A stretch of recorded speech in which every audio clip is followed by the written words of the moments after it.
আসসালামু আলাইকুম প্রিয় দর্শক, অন্য মঞ্চের আলাপচারিতায় আপনাদের সকলকে আমন্ত্রণ জানাচ্ছি। ভারতের আপত্তি উপেক্ষা করে শেখ হাসিনা একতরফা ইন্টারভিউ দিয়ে বলে দিলেন তিনি এবছরের মধ্যেই দেশে ফিরবেন। এর আগেও কিন্তু কয়েকবার তিনি খুব উতলা হয়ে উঠেছিলেন। আমি কিন্তু সেই খবর আপনাদেরকে করেছিলাম যে প্রধানমন্ত্রী দেশে ফেরার জন্য উতলা হয়ে উঠেছেন, কিন্তু অজিত দোভাল এবং ডক্টর জয়শঙ্কর দুজনেই তাকে নিবৃত করেন এবং বলেন পরিস্থিতি কিছুটা আমাদের আয়ত্তে এলে তারপরে আপনাকে আমরা ফেরানোর ব্যবস্থা করব। এটা নিয়ে বারবার বারবার ওনার মনের মধ্যে একটা যুদ্ধ চলছিল, নিজের সঙ্গে নিজের মনের একটা যুদ্ধ চলছিল, বা দেহের সঙ্গে মনের। শেষ পর্যন্ত উনি তার মনের যে ভাষা সেটা এনডিটিভিতে কালকে প্রকাশ করে দিলেন যে তিনি এই বছরই ফিরবেন এবং কোনো কিছুর তোয়াক্কা না করেই উনি ফিরবেন, ওনার কপালে যাই থাকুক না কেন। এখন তার এই বক্তব্য ভারতবর্ষকে বেশ প্যাঁচে ফেলে দিয়েছে। ভারতবর্ষ যা ভেবেছিল, যেভাবে ভেবেছিল, এখন তার স্রোত উল্টো দিকে বইতে শুরু করেছে। হ্যাঁ, সেক্ষেত্রে ভারতবর্ষ কি করবে সেটা কালকে রাত্রিবেলা প্রচুর বৈঠক হয়েছে। এখন যখন একটা দেশের প্রধানমন্ত্রী স্বইচ্ছায় আমাদের সর্বদলীয় বৈঠকে তার থাকার সিদ্ধান্ত হয়েছে, যতদিন ইচ্ছে উনি থাকতে পারেন, কিন্তু ফিরে যাওয়ার ব্যাপারটা তার সর্বদলীয় বৈঠক ডাকার কোনো ব্যাপার নেই। উনি ওনার ইচ্ছে দেশে ফিরে যাবেন, এর মধ্যে সর্বদলীয় বৈঠক ডাকার কোনো ব্যাপার নেই। এটা ওনার ইচ্ছে, উনি দেশে ফিরে যাবেন। খুব ভালো কথা, আমরা তো কাউকে বন্দি করে রাখিনি। তো এখন ওনার যে এই যে স্টেটমেন্ট ভারতকে একটুখানি বিপদে ফেলেছে। কাল সারা রাত্রি অনেক রাত অবধি এই নিয়ে বৈঠকের পর বৈঠক হয়েছে। শেষ পর্যন্ত যেটা ঠিক হয়েছে, আমাদের সেনাবাহিনী এবং আমাদের সরকার ব্যাকডোর চ্যানেলে সেনাবাহিনী যেমন ওয়াকারুজ্জামানকে, আমাদের ভারত সরকার তেমনি বিএনপিকে একটা বার্তা দিয়ে দিয়েছে, আমরা শেখ হাসিনাকে ফেরত পাঠাচ্ছি, কিন্তু যদি কিছু হয় তব তোমারা খেয়াল নেই,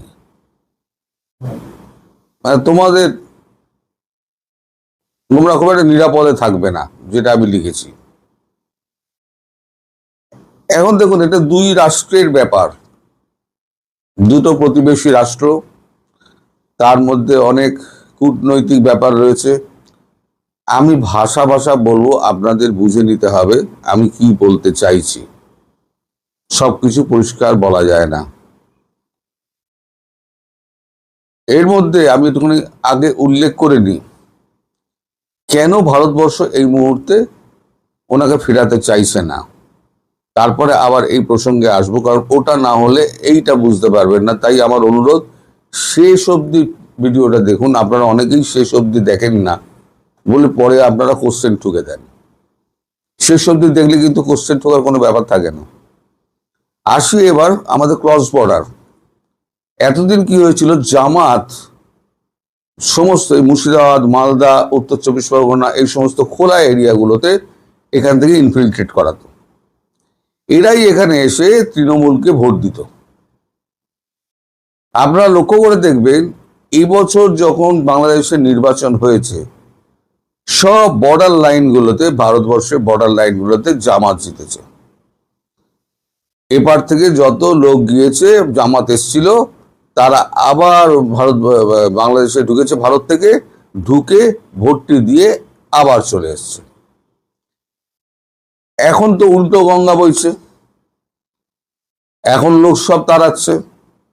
মালদা, মুর্শিদাবাদ খালি হয়ে গিয়েছে, উত্তর চব্বিশ পরগনা খালি হয়ে গিয়েছে, দক্ষিণ চব্বিশ পরগনা খালি হয়ে গিয়েছে। আমাদের এখানে এমন অবস্থা, আমরা কাজের লোক পাচ্ছি না। তো যাই হোক, তো এই যে এখন জামাত একজোট হয়েছে এবং শক্তিশালী হয়েছে, 5 আগস্ট 2024 এই জামাত ওয়াকার উজ্জামানের সঙ্গে গোপন আতাত করে শেখ হাসিনাকে মারার চক্রান্ত করেছিলেন ওয়াকার সাহেব এবং জামাত। 4 তারিখ খবর রাতে পায়, বা কখন পায় আমি জানি না, 4 তারিখ রাত্রিবেলা থেকে তখন থেকে ভারত নিজের কাজ শুরু করে এবং 5 তারিখ ওনাকে দুপুরবেলার দিকে ভারতে মানে সুস্থ শরীরে নিয়ে আসা হয়। এখন এই জামাত যারা আছে ওখানে, ভয় হচ্ছে জামাতকে। এখন আওয়ামী লীগের সঙ্গে শেখ হাসিনা মানে বিভিন্ন জেলা স্তরে কথা বলেছেন, টেলিফোনিক ডিসকাশন করেছেন, ভিডিও ডিসকাশন করেছেন, তো হোয়াটসঅ্যাপে করে কথা বলেছেন, করে উনি নিশ্চিত হয়েছে যে আওয়ামী লীগের কর্মীরা আমার পাশে আছে। কিন্তু কতটা পাশে? যদি স্নাইপার চালানো হয়, যদি AK-47 একেবারে ব্রাশ ফায়ারিং হয়, তাহলে পরে কর্মীদের মধ্যেই হুড়োহুড়ি লেগে যাবে, তখন কে কাকে ঠেকাবে? এই অবস্থা যাতে না হয় তার জন্য ভারতবর্ষ একটা উল্টো স্রোতের দিকেই একটা প্ল্যান করেছে, সেটা ডিসক্লোজ করব না। যে প্ল্যানটা করেছে সেটা আমি ডিসক্লোজ করব না, কারণ এগুলো বলা যায় না, এটা আপনারা খুব সাধারণভাবেই বোঝেন। তো শেখ হাসিনা ঠিক করেছে ডিসেম্বরে ফিরবেন, তো উনি ডিসেম্বরে ফিরবেন। এবার এই এনডিটিভি ওয়ার্ল্ডে যে ছাপাটা হয়েছে, সেই ছাপাটা সারা পৃথিবীতেও গেছে, মার্কিন যুক্তরাষ্ট্রেও গেছে। এখন মার্কিন যুক্তরাষ্ট্রের প্রেসিডেন্ট ডোনাল্ড ট্রাম্প এখন ভারতের সঙ্গে সুসম্পর্ক চাইছেন। এর আগে মার্কিন যুক্তরাষ্ট্রে কিন্তু মার্কো রুবিও এসেছিলেন, আপনাদের মনে আছে। প্রথমে কলকাতায় এসেছিলেন, তারপরে দিল্লি গেছিলেন। কলকাতায় মিশনারিজ অফ চ্যারিটিতে দেখা করে তারপরে দিল্লি গেছিলেন, গিয়ে ডক্টর জয়শঙ্কর, অজিত দোভালের সঙ্গে দেখা করেন, মোদীজির সঙ্গে দেখা করেন। তখন তার সঙ্গে গেছিলেন সার্জিও গোর। তখনই ভারতবর্ষকে অফার দেওয়া হয় যে আমরা আপনাদের সাহায্য করবো বাংলাদেশ সুস্থিরতা আনার জন্য। ভারতবর্ষ বলেছিল আপনাদের দরকার নেই। দ্বিতীয়বার আবার যখন মার্কো রুবিও আসেন, তখন দ্বিতীয়বার আবার এই কথা উঠতে, তখন জয়শঙ্করজি বলেছেন যে আপনারাই তো গন্ডগোলটা পাকিয়েছেন, আপনারাই তো একটা সুস্থির রাষ্ট্রকে আপনারাই অস্থির করেছেন, আপনাদেরও ভরসা কি করে করি। এবার ডোনাল্ড ট্রাম্প এই খবরটা পাওয়ার পর, কারণ তিনি চাইছেন এই গুটিটা হচ্ছে, বাংলাদেশ হচ্ছে একটা গুটি যেটা হচ্ছে ভারতের সফট কর্নার। ভারতকে যদি আয়ত্তে আনতে হয়, চীনকে যদি দূরে রাখতে হয়, তাহলে ভারতকে কাছে টানতে গেলে বাংলাদেশের পক্ষে কাজ করতে হবে। সেক্ষেত্রে ভারত যা চাইছে, বাংলাদেশের ব্যাপারে ভারতের সঙ্গে হাতে হাত মিলিয়ে কাজ করতে। তাই তার নির্দেশে 30 অথবা 1 তারিখে, 30শে জুন অথবা 1 জুলাই হয়তো মার্কো রুবিও আসছেন। তিনি নিশ্চয়ই এসে কিছু বলবেন। ভারতবর্ষের কি উত্তর হবে আমি জানি না, তবে সিকিউরিটি নিয়েই উত্তর হবে। কারণ শেখ হাসিনা খুব একরোখা মহিলা। 1988 সালে যখন ওই সমস্ত মানে বিপদগ্রস্ত অবস্থার মধ্যে দিয়ে তিনি যখন জোর করে দেশে ফেরেন, তখন কিন্তু ইন্দিরা গান্ধী একটা কথা বলেছিলেন যে আমি আমার মেয়েকে পাঠাচ্ছি, যদি কোনো গড়বড় হয় তাহলে কিন্তু আস্ত রাখবো না। ঠিক সেই ডায়লগটাই বলে দেওয়া হয়েছে। শেখ হাসিনাকে পাঠানো হচ্ছে, যদি তিনি সুরক্ষিত না থাকেন, তার প্রাণনাশের কোনো রকম ব্যাপার যদি দেখা দেয়, ভারতবর্ষ তুলে তো আনবেই, তারপরে আপনারা নিরাপদ থাকবেন না। এখন ধরুন, আপনারা তর্কের খাতিরে ধরুন, আমেরিকার সব থেকে বড় বন্ধুকে এখন ইসরায়েল। ইসরায়েল কি করছে? ইসরায়েল হামাস, হুতি, হিজবুল্লাহকে মেরে ছারখার করে দিচ্ছে। আজকে হামাস, হুতি, হিজবুল্লাহ তিনজনে মিলে এখন নেতানিয়াহুকে অপহরণ করে নিয়ে চলে গেলেন। প্রেসিডেন্ট ডোনাল্ড ট্রাম্প কি চুপ করে বসে থাকবেন? থাকবেন না। তিনি যদি পাকিস্তানের গোপন ডেরা থেকে যদি ওসামা বিন লাদেনকে একেবারে খুঁজে বার করে আনতে পারেন, মানে আমেরিকার সরকার, তখন ওবামা ছিলেন, সারা রাত তিনি টেলিভিশনের সামনে বসে ওয়ার রুমে একদম পুরো অপারেশন সচক্ষে দেখেছেন। এই গত কিছুদিন আগে ভেনেজুয়েলা থেকে মাদুরোকে তুলে নিয়ে চলে এলেন, কেউ কিছু করতে পারলো? ফলে বলেছি না, জিসকা লাঠি উসকা ভ্যাঁস। যেটা আমেরিকান প্রেসিডেন্ট করতেন বা করেছেন, সেটা ভারতবর্ষও করবে। কি হবে আমি জানি না। আমরা সাধারণ মানুষ, আমরা একটু আধটু খবরাখবর পাই, সেই খবরগুলো আপনাদের শেয়ার করি। কিন্তু যতটুকু বললাম তা নিয়ে বিশ্লেষণ করুন। বিশ্লেষণ করলে আপনারা এর উত্তর যথাযথভাবে পেয়ে যাবেন। আমি আর কথা বাড়াবো না, এখানেই শেষ করছি। সবাই ভালো থাকবেন, সুস্থ থাকবেন, সাবধানে থাকবেন। নমস্কার। আর একটা কথা, সেটা হচ্ছে পুরো ভিডিও না দেখে আমাকে ভুলভাল কমেন্ট করবেন না। ভিডিও পুরো দেখুন, দেখার পর যদি আপনাদের মনে হয় এই জায়গায় আমার জানার ইচ্ছা আছে বা এই জায়গাটা আপনি ভুল বলেছেন, আপনি নিশ্চয়ই কমেন্ট করবেন, আমি নিশ্চয়ই উত্তর দেবো। আধা ভিডিও দেখে কমেন্ট করলে আমি কোনো উত্তর দেবো না। সবাই ভালো থাকবেন, সুস্থ থাকবেন। ধন্যবাদ। প্রিয় দর্শক, এই বছরের মধ্যেই দেশে ফিরে আসার বিষয়ে যে ঘোষণা দিয়েছেন শেখ হাসিনা ভারতের অন্যতম প্রভাবশালী গণমাধ্যম এনডিটিভিকে দেওয়া সাক্ষাৎকারে, সেটি নিয়ে এখন আন্তর্জাতিক অঙ্গনেও মোটামুটি তোলপাড় সৃষ্টি হয়েছে। মার্কিন ভিত্তিক প্রভাবশালী গণমাধ্যম সিবিএস নিউজ থেকে শুরু করে গালফ নিউজ, রয়টার্সের মতন আন্তর্জাতিক বার্তা সংস্থা সহ বিশ্বের বিভিন্ন গণমাধ্যমে তার এই ঘোষণার বিষয়টি খুব গুরুত্বের সঙ্গে উঠে এসেছে। সে বিষয়ে পরে আসছি। প্রথমে একটু বলে নিই যে শুধু আন্তর্জাতিক গণমাধ্যম বা আন্তর্জাতিক অঙ্গনের নজরই এখন কেবল শেখ হাসিনার এই ঘোষণার প্রতি, তাই কেবল নয়, সম্ভবত আমাদের বর্তমান যে সরকার, বিএনপি সরকারও সম্ভবত একটু নড়ে চড়ে বসতে শুরু করেছে। কেন শেখ হাসিনা এমন ঘোষণাটি দিলেন? কি হতে যাচ্ছে?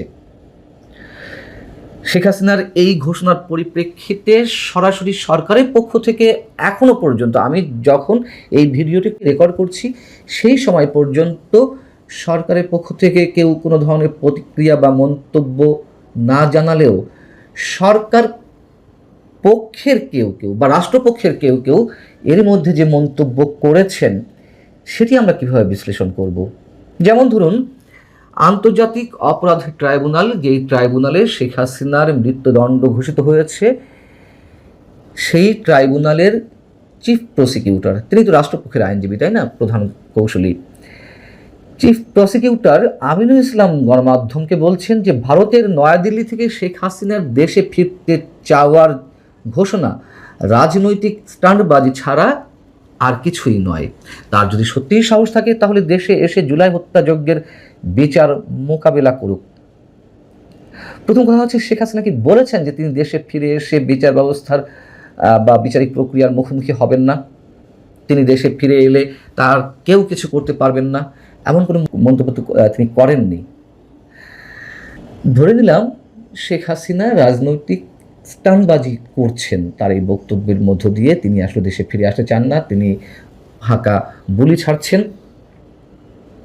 কিন্তু সেটা তো সরকারকে প্রমাণ করতে হবে।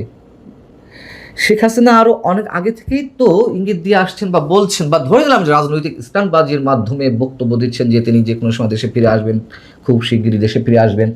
এই প্রথমবারের মতন তিনি একেবারে টাইম ফ্রেম বেঁধে দিলেন যে তিনি দেশে ফিরে আসতে চান, তাতে যাই হোক না কেন। তো সরকারের কি উচিত? তার এই বক্তব্যকে রাজনৈতিক স্টান্টবাজি হিসেবে প্রমাণ করতে গেলে সরকারের বলা উচিত, আমরা তো চাই যে শেখ হাসিনাকে দ্রুত ফিরিয়ে আনা হোক। তিনি যদি গণহত্যা করে থাকেন তার অবশ্যই বিচার হওয়া উচিত, আমরা অবশ্যই চাই, এবং সরকারকেও সেটি প্রমাণ করতে হবে সরকার আন্তরিক তার বিচার করার ক্ষেত্রে। তাহলে সরকার কি করতে হবে? তাকে ট্রাভেল পাসের ব্যবস্থা করে দিতে হবে, বলতে হবে যে আপনি তো চেয়েছেন, যেহেতু দেশে ফিরে আসতে চান, তার জন্য সব ধরনের ব্যবস্থা এই মাধ্যমে সরকার করে দিচ্ছে। আমরা তো এখনো পর্যন্ত সে ধরনের কোনো বক্তব্য পেলাম না। আমরা সে ধরনের প্রক্রিয়া শুরু না করে, সে ধরনের কাজ আন্তরিকতার সঙ্গে করার আশ্বাস না দিয়ে শুধু বলবো যে তিনি রাজনৈতিক স্ট্যান্ডবাজি করছেন, এটি কেমন কথা? আবার যেহেতু ইউনূস সরকার হোক বা বর্তমান বিএনপি সরকার হোক, সবসময় দাবি করে আসা হয়েছে যে ভারতের কাছেই বারবার অনুরোধ জানানো হয়েছে যে প্রত্যর্পণ চুক্তির মাধ্যমে তাকে ফিরিয়ে দেওয়া হোক। ভারত চুপ রয়েছে, ভারত কোনো অ্যান্সার করে না। তার কারণ প্রকারান্তরে ভারতের উপরেই দোষটি চাপিয়ে দেওয়ার চেষ্টা করা হয়েছে। এখন শেখ হাসিনা যেহেতু স্বেচ্ছায় ফিরে আসার ঘোষণা দিয়েছেন, একেবারে টাইম ফ্রেম বেড়ে দিয়ে, সরকারের তো আর সেই সুযোগ থাকবে না ভারতের উপর দোষারোপ করার। আরও একটি যে ঘটনা ঘটলো, এর মধ্য দিয়ে অনেক কিছু প্রকাশ পায়, সেটি আর খুব ভালো করে ব্যাখ্যা করতে চাই না। এমন একটি ফটোকার্ড সোশ্যাল মিডিয়ায় ছড়িয়ে পড়েছে, শুধু সোশ্যাল মিডিয়ায় নয়, সোশ্যাল মিডিয়ায় ছড়িয়ে পড়া আগে সরকারপন্থী কোনো মূলধারার গণমাধ্যমে এমন একটি ফটোকার্ড করা হয়েছে যেখানে বলা হচ্ছে তার এই বক্তব্য ফাঁকা বলি। কার রেফারেন্স দেওয়া হয়েছে? মাইকেল কুগেলম্যান, যুক্তরাষ্ট্রের উইলসন সেন্টারের দক্ষিণ এশিয়া বিশেষজ্ঞ। তার নাম আপনারা অনেকেই জানেন। বিভিন্ন সময় বাংলাদেশের রাজনৈতিক প্রেক্ষাপটে তিনি মন্তব্য করে আসছেন, গবেষণা করে আসছেন, নানান ধরনের প্রতিবেদন প্রকাশ করে আসছেন তার লেখা। সেই মাইকেল কুগেলম্যানের বক্তব্য হিসেবে যেটি ছড়ানো হয়েছে সেটি হচ্ছে এরকম যে শেখ হাসিনা এবছর দেশে ফিরবেন, এটা কেবলই তার ফাঁকা বলি। তিনি ফিরলে তাকে বাকি জীবন কারাগারে কাটাতে হবে। ভারত চাইবে তিনি যেন তৃতীয় কোনো দেশে চলে যান, তবে কোনো দেশ শেখ হাসিনাকে নিতে ইচ্ছুক হলে অনেক আগেই নিত। মাইকেল কুগেলম্যান এ ধরনের বক্তব্য দিতেই পারেন, তাতে কোনো আপত্তি নেই। প্রশ্ন হচ্ছে যে সত্যিই তিনি এই বক্তব্যটি দিয়েছেন কিনা। আমি সার্চ করেছি, কয়েক ঘন্টা ধরে আমি ক্রস চেক করার চেষ্টা করেছি, ফ্যাক্ট চেক করার চেষ্টা করেছি। আমি তার এই বক্তব্য, এই ভিডিও রেকর্ড করা পর্যন্ত কোথাও খুঁজে পাইনি, এর কোনো সত্যতা খুঁজে পাইনি। তাহলে কেন সরকারপন্থী কোনো গণমাধ্যমে এই ধরনের একটি ভুয়া ফটোকার্ড ছড়ানো হলো? আমি আবারও বলছি, কেউ যদি মাইকেল কুগেলম্যানের এই বক্তব্য পেয়ে থাকেন, দয়া করে আমাকে পাঠাবেন, ইনবক্স করবেন, তাতে আমার উপকার হবে, আমার ভুলটি আমি শুধরে নেব। তবে আবারও বলি, আমার এই ভিডিও রেকর্ড করা পর্যন্ত মাইকেল কুগেলম্যানের এই ধরনের বক্তব্য প্রকৃত অর্থে কোথাও খুঁজে পাইনি। তাহলে কি আমরা ধরে নেব বিশেষ কোনো গোষ্ঠী আসলে নড়াচড়া শুরু করে দিয়েছে? আর মাইকেল কুগেলম্যান যদি বলেও থাকেন, তাতেও তো আমাদের খুশি হওয়ার কথা। হ্যাঁ, আমরা তো এমনটাই চাই। শুধু জেলে থাকতে হবে কেন? শেখ হাসিনা গণহত্যা করে থাকলে তাকে তো ফাঁসি কাস্টে ঝুলতে হবে। এবার আসি আন্তর্জাতিক গণমাধ্যমে এনডিটিভির ওই সাক্ষাৎকারকে কেন্দ্র করে শেখ হাসিনাকে ঘিরে কী ধরনের নিউজ হয়েছে। রয়টার্স, আন্তর্জাতিক বার্তা সংস্থা, তারা তাদের স্টোরিতে বলছে নিজের ফিরে আসার বিষয়ে সময় উল্লেখ করার ঘটনাটি শেখ হাসিনার জন্য এটিই প্রথম। অর্থাৎ এই যে একেবারে টাইম ফ্রেম বেঁধে তিনি বলে দিলেন যে কোন সময়ের মধ্যে বাংলাদেশে ফিরে আসবেন তিনি, এটা নিঃসন্দেহে সারা বিশ্বেই একটা আলোড়ন সৃষ্টি করেছে, সবার কাছেই একটা বিস্ময়কর ব্যাপার।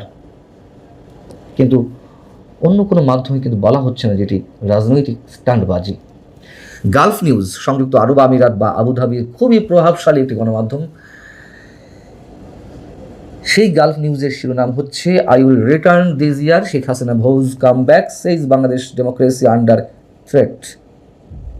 দেশে ফেরার প্রত্যয় শেখ হাসিনার, বললেন বাংলাদেশের গণতন্ত্র হুমকির মুখে। জাপানের প্রভাবশালী গণমাধ্যম নিক্কেই এশিয়া, তারাও যথেষ্ট গুরুত্ব দিয়ে শেখ হাসিনা ফিরে আসার ঘোষণার বিষয়টি কাভার করেছে। এনডিটিভি রেফারেন্স দিয়েই তারা বলছে শিরোনামে, ক্ষমতাচ্যুত প্রধানমন্ত্রী হাসিনার এবছর দেশে ফেরার ঘোষণা। ইংরেজিতে সাবটাইটেল যেটি করেছে তার বাংলা অর্থ করলে যে দাঁড়ায় তা হচ্ছে, গত বছর তার অনুপস্থিতিতেই তাকে মৃত্যুদণ্ড দেওয়া হয়েছিল। এতে বলা হচ্ছে যে 78 বছর বয়সী হাসিনা, যিনি 2024 সালের আগস্টে ছাত্র নেতৃত্বাধীন গণ অভ্যুত্থানে তার সরকারের পতনের পর ভারতে পালিয়ে গিয়েছিলেন, ভারতীয় সংবাদ মাধ্যম এনডিটিভিকে দেওয়া সাক্ষাৎকারে বলেছেন তিনি কোনো ঝুঁকিকেই পরোয়া করেন না এবং দেশে ফেরার পথে প্রতিটি বাধা ও ষড়যন্ত্র মোকাবেলা করে এগিয়ে যাবেন। পাকিস্তানের বিখ্যাত একটি গণমাধ্যম, আমাদের কাছেও সুপরিচিত, দ্য ডন, তারা শিরোনাম করেছে, Bangladeshi fugitive ex PM Sheikh Hasina says will return to Dhaka this year. আমি এক্সাম্পল হিসেবে কয়েকটি গণমাধ্যম, আন্তর্জাতিক কয়েকটি গণমাধ্যমের হেডলাইনগুলো বা অংশবিশেষ শুধু আপনাদের সামনে শোনালাম। তাহলে আসলে কি হতে যাচ্ছে? প্রথমে যেটি বলছিলাম যে শুধু আন্তর্জাতিক গণমাধ্যমই কেবল নয়, আমাদের সরকারের মধ্যেও সম্ভবত নড়ে চড়ে উঠছে কেউ কেউ। আমরাও চাই সরকারের পক্ষ থেকে ঘোষণা দেওয়া হোক, শেখ হাসিনাকে আনতে চাই, শেখ হাসিনা আসুক, বিচারের মুখোমুখি হোক, আমরা তার বিচার করতে চাই। কিন্তু আসলেই কি সরকার সত্যি সত্যি সেই প্রক্রিয়াটি অবলম্বন করবে? ভালো থাকুন সবাই, আল্লাহ হাফেজ।